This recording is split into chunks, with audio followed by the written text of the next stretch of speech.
Well, I've been threatening to do this for a while, so I think the time is nigh.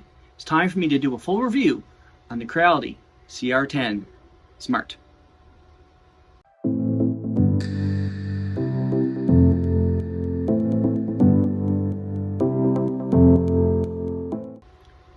Greetings, Dave here, DCP really don't need these on right now, do I? There we go.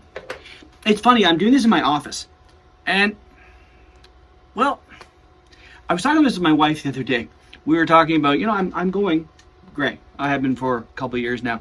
And I says, yeah, I think I'm starting to go gray. And I was talking to say that I did a quick video for Towel Day in the office.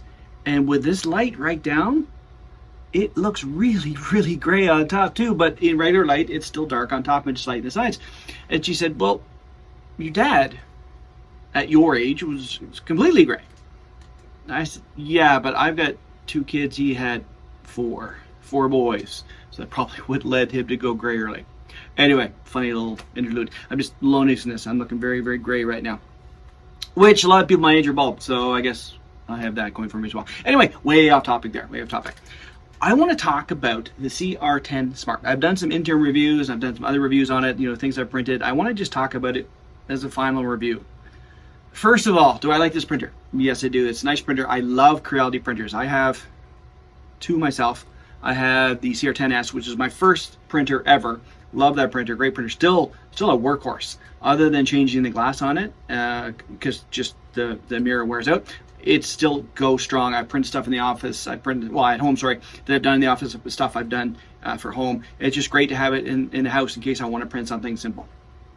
Now the V2 is doing the other half of this. This is a Discovery comm. I started watching Discovery.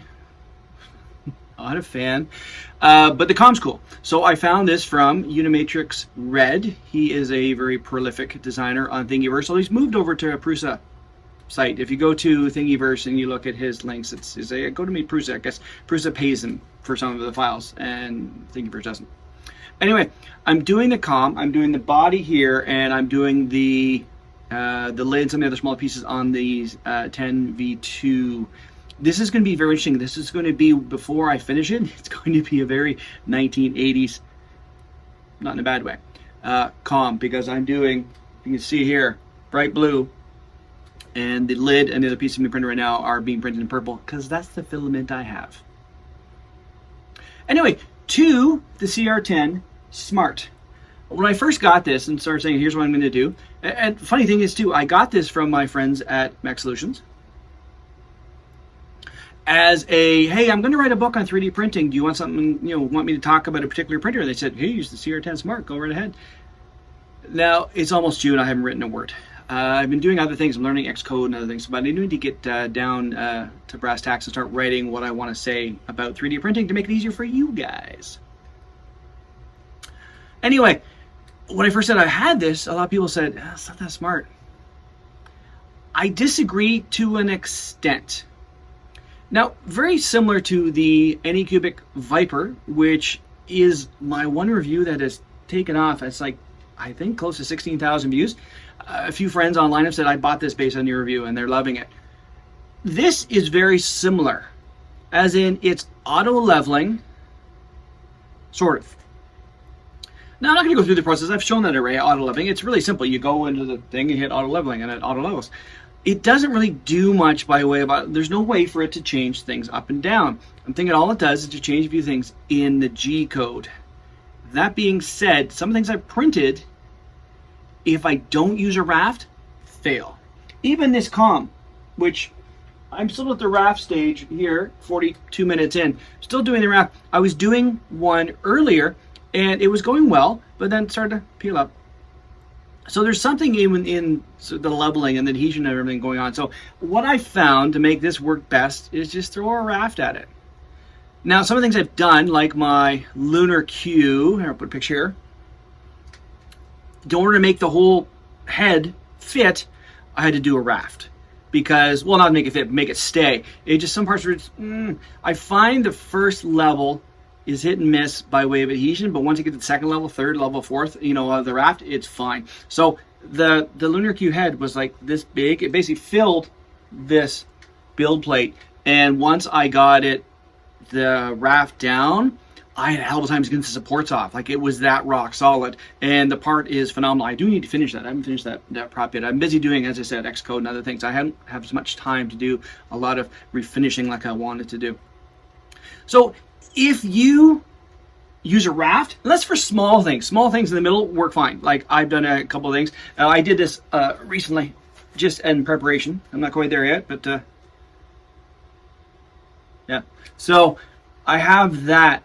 And in the middle is fine. No raft required, to put it right on the bed. But anything big, I just noticed with this, and it's not just the filament. It did it with white, it did it with gray, it did it with the blue, the purple.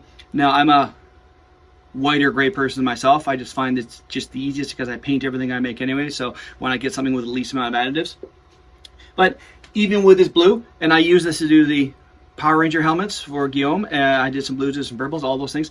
It prints just fine if you take that one step. So you put in your raft, you've got that huge adhesion that you're going to have, just no problems whatsoever with it. Other than that, it heats up quickly. I find this getting up to speed in about 5 minutes, which is good. Some other printers take 10 minutes, depending on what you're trying to do. Now, I do 60 on the bed and 200 on the head, and that works really well. Other things about this is nice. It has the supports that come built in. Let me see if I can get this out of the way here. Sorry, I'm in my office as I'm fixing Macs. You get the supports built in. It's good, rock solid. It's tall. Really great height for this, so you can print big things. I've never gotten to doing a helmet. I should always think about doing a helmet. I've got this huge noggin. I think it would just barely fit on here. I always would like to do like a Helm of Fate or something like that, but that's going to be like a 4-day print. Now, I do have it plugged into a UPS, so that wouldn't be a problem, but 4-day print, come on, that's going to be a spool of filament, and who knows what happens, especially when it's in my office. I'm not here all the time. But the things that this does, it does well. It prints really well. I have zero complaints with it. You do use the Creality slicer. In order to get the right codes for this, you can't just throw a Cura at it. Well, I haven't looked at Cura 5, which just, I've been informed, has come out.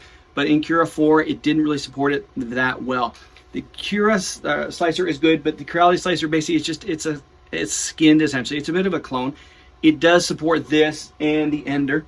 So if you're doing anything new from Creality, you're probably using the Creality slicer. It's fine. It's fine. I find the supports are a little bit odd. It's really, really dense supports, whereas you have a little more leeway when you're dealing with the Cura slicer. But it works. It does the job. It has some really great settings for quality. Standard quality at 0.2, dynamic quality at 0.16, and super quality at 0.12. Everything I throw with this, whatever quality, it hammers itself out quite nicely and zero concerns. Yeah, and the only other problem I have is just little things, little fit and finish.